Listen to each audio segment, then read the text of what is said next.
अस्सलाम वालेकुम नाज़रीन, welcome back to my YouTube channel. दोस्तों आज की वीडियो में हम आपको दिखाएंगे कि अदाकारा ऐमन खान और मिनाल खान की भाभी ने अपनी बेटी का चेहरा मदाहों के साथ शेयर कर दिया।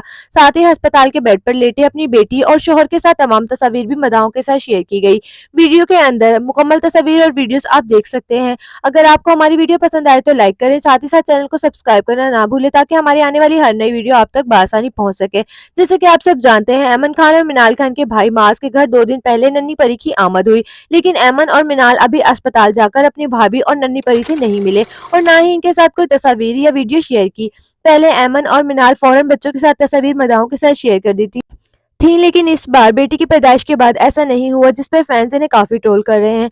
दूसरी तरफ सबा और माज ने अपनी नन्ही परी के साथ हसीन तस्वीर मदाहों के साथ शेयर की और अस्पताल की ये तस्वीर देखकर फैंस ने भी इनकी तारीफ की और दुआएं दी। सबा ने अपनी बेटी का चेहरा मदाहों से छुपाया नहीं, बल्कि इनकी बहन ने भी नन्ही परी की फेस दिखाते हुए तस्वीर शेयर की। अस्पताल से आने वाली तमाम तस्वीर आप अपनी स्क्रीन पर देख सकते हैं। तो दोस्तों आपकी क्या राय है, कमेंट्स में जरूर बताएं। आप अपना ख्याल रखें और हमें मिलेंगे किसी नई दिलचस्प वीडियो के साथ। तब तक के लिए अल्लाह हाफिज।